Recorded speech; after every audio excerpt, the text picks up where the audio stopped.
My name is Olivia Harper. I'm 32 years old. On paper, my life looks stable, successful even. I work as a regional sales manager for a major athletic wear company in downtown Chicago. It's the kind of job that demands long hours, sharp instincts, and an ability to stay calm when everyone else is panicking. I've built my career carefully, one promotion at a time. No shortcuts, no favors, no safety net. People usually assume this story is about my job. It's not. This is the story of how I finally understood my place in my own family and how much it cost me to learn it. To explain what happened, I need to start with the apartment. 5 years ago, when I was 27, my parents approached me with what they framed as an opportunity. They owned a 2-bedroom apartment in Lincoln Park, an old unit that had originally belonged to my grandmother. After she passed away, my father inherited it. The location alone made it valuable. 15 minutes from my office, quiet streets, rising property values, the kind of place people fought to get into. Olivia, my mother said one evening, folding her hands at the kitchen table like she was negotiating a business deal. We've been thinking, you could live in Grandma Rose's old place. I waited for the catch. We'd only charge you 3/4 of market rent, she added quickly. It's still our property after all.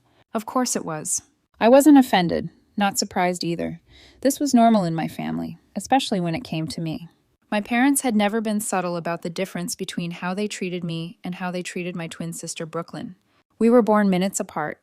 Same house, same parents, same last name. Completely different lives.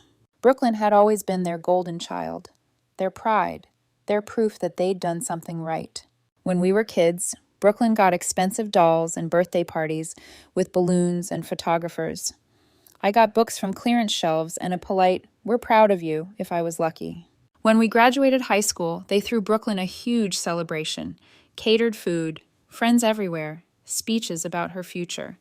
I got a card from Walgreens. When Brooklyn wanted to attend Northwestern, my parents paid for everything. Tuition, housing, sorority fees. When I chose DePaul, they told me student loans built character. So when they asked me to pay rent for the apartment, I nodded and said yes. That was just how the Harper family worked. The apartment itself was rough. The floors were covered in stained brown carpet that smelled faintly of dust and regret. The walls were painted a dull yellow that made everything look sickly. The bathroom fixtures barely worked. The kitchen looked like it had been abandoned sometime in the 1970s. But the location was unbeatable, and I was tired of feeling like nothing in my life was ever truly mine. So I moved in. Over the next 5 years, I rebuilt that place piece by piece. I ripped out the carpet and installed hardwood floors. I repainted every wall. I replaced the plumbing, bought new appliances, rewired the electrical system. Every renovation went through my mother first, because she insisted on approving anything done to their property. My parents would stop by occasionally, walking through the apartment like inspectors. "You're really transforming this place," my mother would say, nodding approvingly. "It's going to be worth so much more when you're finished," my father added once, smiling. That word, worth, always stuck with me. They never said home. I didn't mind the work. I enjoyed it, actually. There was something satisfying about turning something neglected into something beautiful, about building stability with my own hands, even if I was paying $1,800 a month to live in it. At the time, I believed it was temporary, a step towards something permanent. I didn't know yet that I was investing in something that would never be allowed to belong to me. And I certainly didn't know how quickly everything I'd built would be taken away. By the time everything changed, I thought I finally understood my life. I was 31. Settled into a rhythm that felt solid for the first time. My career was stable. My apartment, finally felt finished. The floors gleamed. The kitchen no longer looked haunted. The walls reflected warmth instead of neglect. For once, I wasn't bracing for the next disappointment. That was my first mistake. My parents stopped by one Sunday afternoon, unannounced, like they often did. I was making coffee when I heard the familiar knock. 3 quick taps, impatient, as if the door belonged to them more than it did to me. They stepped inside, glancing around the apartment the way they always did, cataloging upgrades like appraisers. "You've really done a lot here," my father said, running his hand along the kitchen counter.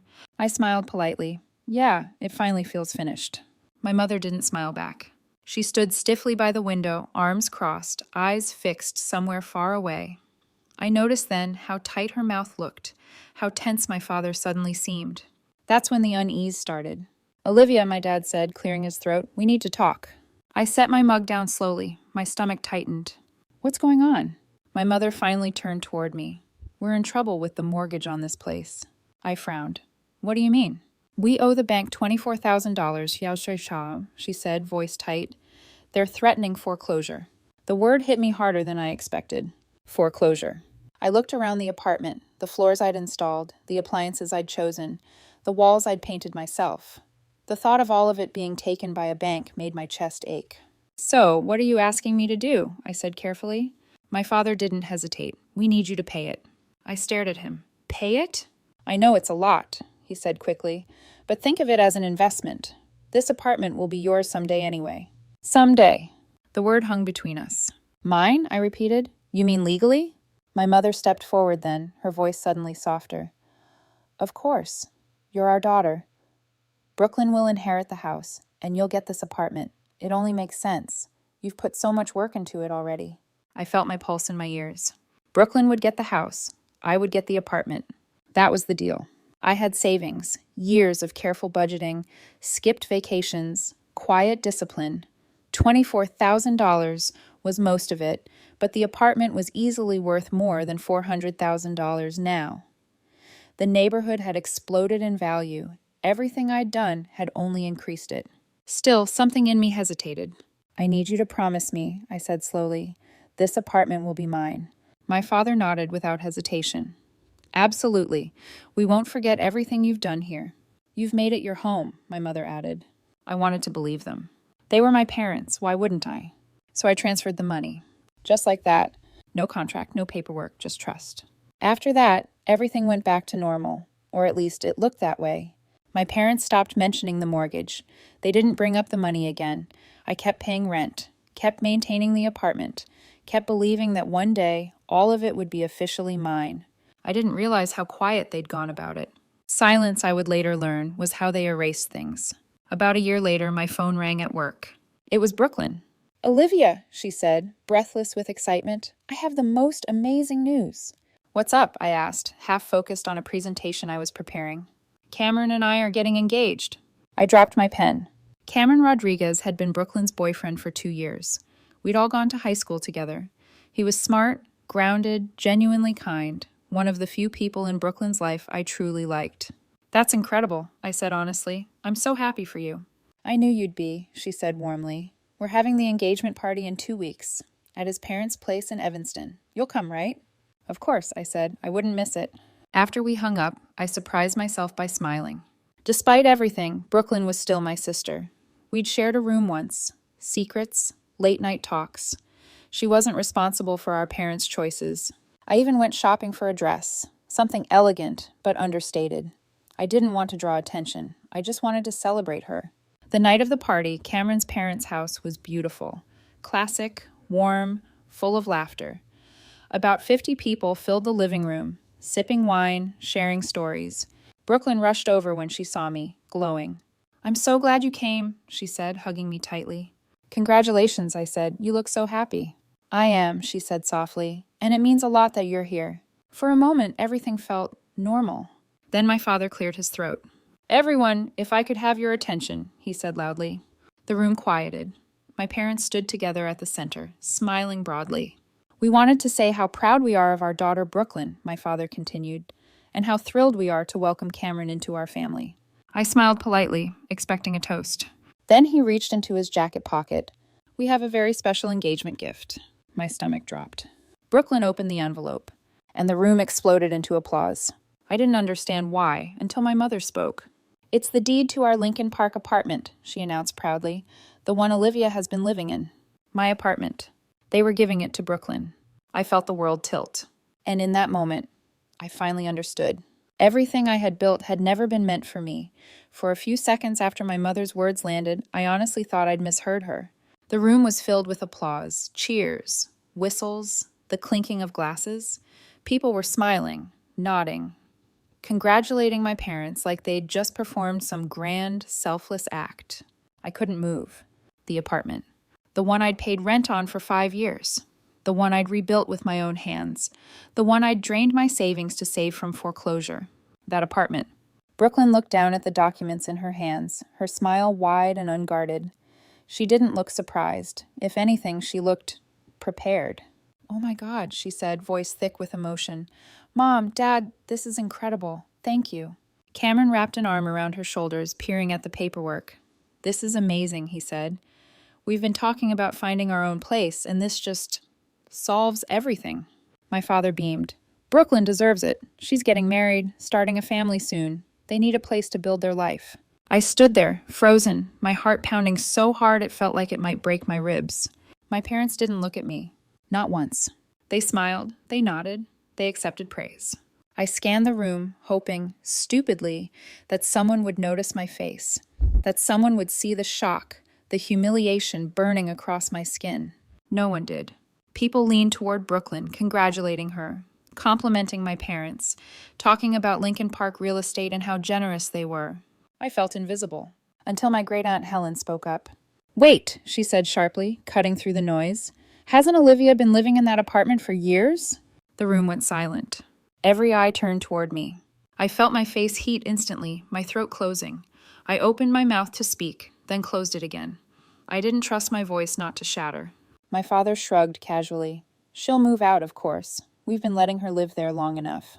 5 years, my mother added dismissively. "She's an adult. She can find her own place." Letting. The word hit harder than the announcement itself. I wasn't a tenant. I wasn't family. I was a favor. I could have told them everything right then. I could have told them I paid $800 a month, that I'd given my parents $24,000 to save the apartment, that every appliance, every fixture, every improvement had come from my bank account. I could have watched the smiles fade. I didn't. Instead, I stayed silent. I don't know why. Shock, maybe. Or the sudden, crushing realization that telling the truth wouldn't fix anything. It would only expose how little they cared. So I stood there, smiling weakly, while my sister accepted congratulations for the home I'd built. After a few more unbearable minutes, I grabbed my purse and slipped out the front door. No one noticed. The drive back to the apartment felt unreal. Streetlights blurred past as my mind replayed the scene over and over. My parents' smiles, Brooklyn's gratitude, the applause. When I got home, I poured myself a glass of wine and sat on the couch I'd bought with my own money, staring at the walls I'd painted myself. Everything around me felt like a lie. My phone buzzed. A text from Brooklyn. "Move out immediately. You have 2 days." 2 days. No conversation, no apology, just a command. Something inside me snapped. They thought they could take everything. My money, my home, my dignity, and I would just disappear. I called my friend Natalie immediately. "Can I stay with you for a few days?" I asked, my voice shaking. "Of course," she said without hesitation. "What happened?" "I'll explain later," I said. "I just need somewhere to go." She paused. "Actually, my cousin Derek moved to Seattle last month. His townhouse is empty. You can stay there. No rent." Relief hit me so hard I almost cried. That night I didn't sleep. I walked through the apartment, touching things I'd chosen, remembering late nights after work installing shelves, scrubbing floors, painting walls. This place wasn't just real estate. It was my effort, my patience, my sacrifice. And if they wanted me gone, I'd leave. But I wasn't leaving empty-handed. The next morning, I called a contractor. "I need all the appliances removed," I said calmly. "Dishwasher, refrigerator, stove, also the electrical outlets and plumbing fixtures I installed." There was a pause on the other end. "Ma'am, that's going to leave the place pretty bare." "That's exactly what I want." The crew arrived early. They worked efficiently, disconnecting everything I'd paid for. Watching the apartment get stripped down was strangely satisfying. Painful, but satisfying. Each removed item felt like reclaiming a piece of myself. The hardwood floors took the longest. Plank by plank, they lifted everything I'd installed. By evening, the apartment looked like a shell. I called a moving company. Everything went into boxes: furniture, appliances, flooring. When it was done, I placed the keys in an envelope with a short note. "I've moved out as requested. The apartment is yours now." I sent it by courier to my parents' house. The next morning, my phone exploded. Calls, texts, voicemails. "You had no right. We're calling the police. You destroyed our property." I waited. Then I answered my mother's call. "What did you do?" she screamed. "I moved out," I said calmly, "like you asked." "You gutted the apartment." "I took what belonged to me," I replied. "I have receipts." Silence. Then quietly, "We can work something out." I laughed bitterly. You already did, I said, just not in my favor. Before hanging up, I added, "Oh, and this isn't the last surprise." They had no idea what was coming. I meant what I said. They hadn't seen anything yet. For the first time in my life, I wasn't reacting emotionally. I wasn't crying. I wasn't begging. I wasn't trying to explain myself to people who had already decided I didn't matter. I was thinking clearly. That clarity came from distance. Natalie met me at Derek's townhouse in Lakeview with the keys that night. The place was quiet, clean, and empty. No emotional history clinging to the walls. As the movers carried in my refrigerator and couch, I felt something loosen in my chest. This wasn't home, but it was safe. "This is a lot of stuff," Natalie said, watching the crew unload box after box. "I lived there for 5 years," I said. "I bought everything." She didn't ask questions. She didn't tell me to calm down or forgive anyone. She just helped me unpack. That night, I slept better than I had in weeks. The next morning, the phone started ringing at 7 a.m. sharp. "Mom, Dad, Brooklyn." Over and over. I let it ring. When the texts started coming in, I read them slowly, one by one. "You're being vindictive. This is petty. We're calling the police." Around noon, I answered. "What you did was cruel," my mother said immediately, her voice trembling with rage. "You destroyed the apartment." "I removed my property," I corrected calmly. "Everything I bought. I have receipts for all of it." "You can't just do that." "I can," I said, and I did. "You're trying to punish us," she accused. "This is about jealousy. You've always resented Brooklyn." There it was. Not once did she mention the money. Not once did she deny lying to me. "This isn't jealousy," I said quietly. "This is me refusing to be used anymore." She inhaled sharply. "Look, maybe we can count that money you gave us as a wedding gift for Brooklyn." I felt something cold spread through me. "A gift?" I repeated. "Yes," she said quickly, like she'd just solved a problem. "That way everyone can move on." I laughed. It wasn't loud. It wasn't dramatic. It was empty. "You stole from me," I said, then humiliated me, then threw me out, and now you want to rewrite history so you don't feel guilty. There was silence. "I'm done," I said, "and you should know I'm not finished." I hung up before she could respond. That afternoon, I made one more call. A call I hadn't planned on making until I remembered something. 3 years earlier, my parents had been struggling financially. They'd asked if they could borrow my Honda Accord temporarily. I'd already bought myself a new car and didn't think twice about it. The title was still in my name. The insurance was still in my name. They'd just assumed it was theirs now. I called AAA Towing. "I need a vehicle picked up," I said, giving them my parents' address. "Blue Honda Accord. I'm the legal owner." The operator confirmed my information. No hesitation. An hour later, my phone rang. "Ma'am," the driver said, "I have your car. There was an older couple yelling, but the paperwork checks out." I smiled. "Bring it to this address," I said, giving him the townhouse location. Later that evening, my phone exploded again. This time, the messages were panicked. "How could you do this? That car is ours. You're going too far." I didn't respond. 3 weeks later, I sold the car. It was in excellent condition, low mileage, well maintained. I listed it for $15,000, and it sold within days. When I deposited the check, I stared at the receipt for a long time. It wasn't the full amount they'd taken from me, but it was something. Justice doesn't always come in full. Sometimes it comes in pieces.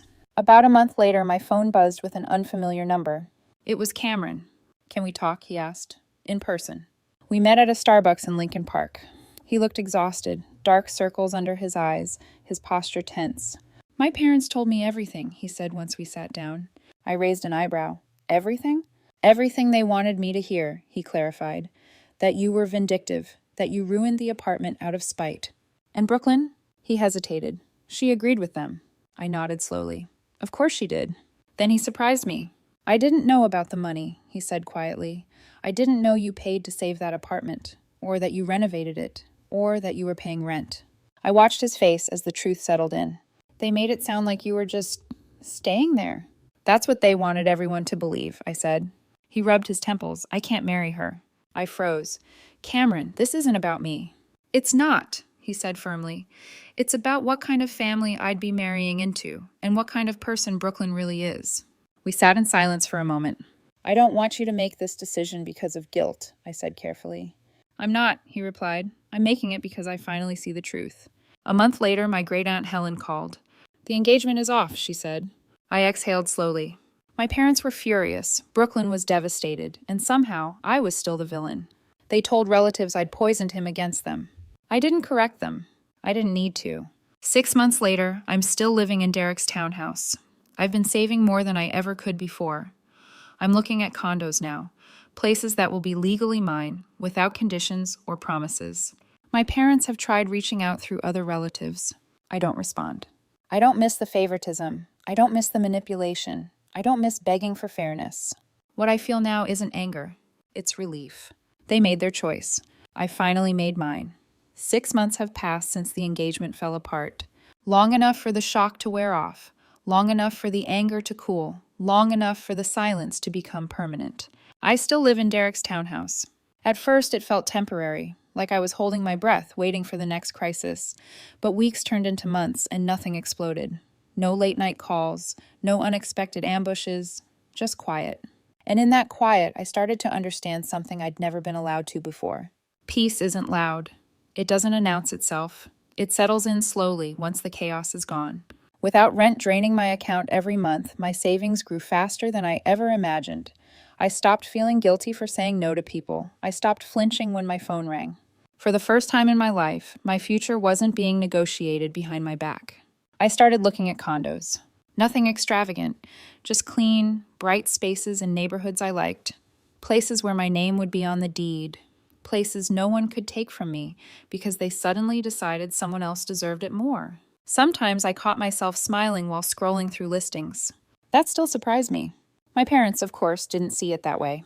According to extended family, they were telling anyone who would listen that I'd destroyed the family, that I was vindictive, unstable, jealous of my sister's happiness. Brooklyn stopped speaking to me entirely. She blocked me on social media, deleted old photos, rewrote our shared childhood into something more convenient for her. In her version of the story, I was never the one who helped, never the one who sacrificed, just the bitter sister who couldn't handle being second. I didn't argue. I'd spent my whole life trying to prove my worth to people who benefited from denying it. I was done auditioning. A few relatives tried to play mediator. You only get one family, they said. They're still your parents. Don't you miss them? Sometimes I did. I missed the idea of parents, the version of family I'd hoped for, the illusion that effort and loyalty mattered. But I didn't miss the reality. I didn't miss feeling like an afterthought. I didn't miss being useful only when someone needed something. I didn't miss the quiet humiliation of knowing the rules were never in my favor. I missed what I wished they were, not who they actually were. One afternoon, I ran into Cameron again. It was accidental, passing each other on the sidewalk near a cafe. He looked lighter, less tense. We exchanged polite smiles. I hope you're doing okay, he said. I am, I replied honestly. I hope you are too. He hesitated. I am. Ending things was hard, but necessary. I know, I said. You did the right thing. He nodded, relief flickering across his face. I just wanted you to know. I don't blame you for any of it. I never thought you did, I said. And I meant it. We went our separate ways after that. No drama, no unresolved tension, just closure. That was enough. As for Brooklyn, losing the engagement shook her, not because she lost Cameron, but because for the first time something was taken from her, something she believed was guaranteed. I didn't plan that. I didn't orchestrate it. But I also didn't apologize for it, because consequences don't require permission. They just arrive. Sometimes, late at night, I think about the apartment, the walls I painted, the floors I laid, the version of myself who believed that loyalty would eventually be rewarded. I don't feel bitterness anymore. I feel clarity. They didn't betray me in one moment. They betrayed me in 1,000 small choices, every time they chose convenience over honesty, favoritism over fairness, comfort over integrity. The engagement party was just the first time they did it in public. Walking away wasn't revenge. It was self-respect. I don't know if my parents will ever understand what they lost. And I don't need them to, because what I gained matters more. I gained autonomy. I gained peace. I gained a future that doesn't depend on anyone else's promises. And that's worth more than any apartment ever was.